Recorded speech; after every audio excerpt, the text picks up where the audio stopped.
শীতকাল পড়লেই একটা পিঠে পিঠে ব্যাপার। আর পিঠে বানানোর জন্য সবার আগে আমাদের চিন্তা হয় নারকেলের পুরটা বানানো। তো আজকে খুব সহজ উপায়ে আমি নারকেলের পুরটা বানিয়ে দেখাবো। এই নারকেলের পুরটা একবার বানানো হয়ে গেলে নানা রকমের পিঠে বলুন, পাটিসাপটা বলুন, তৈরি করতে আর চিন্তা লাগে না, ভয় লাগে না। তো চলুন দেখে নিই কীভাবে আমি খুব সহজে নারকেলের পুরটা বানিয়ে ফেলি।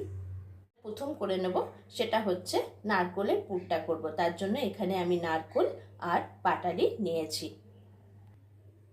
এবার গ্যাসে আমি কড়া বসিয়ে দিয়ে কোরানো নারকেলটা আগে দিয়ে দেবো।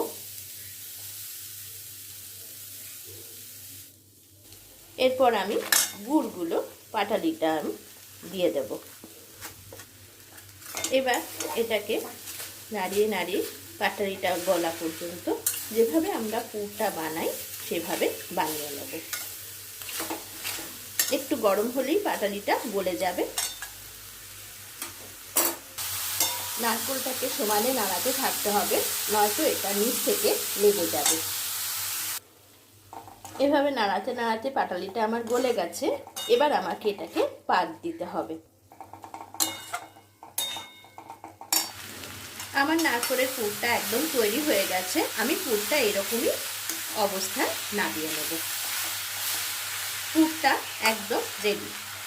ব্যাস, এবার বানিয়ে ফেলুন আপনার মনের মতো যত ইচ্ছে পিঠে পুলি পাটিসাপটা। আর মুমুস্কারা ইউটিউব চ্যানেলকে সাবস্ক্রাইব। Thank you.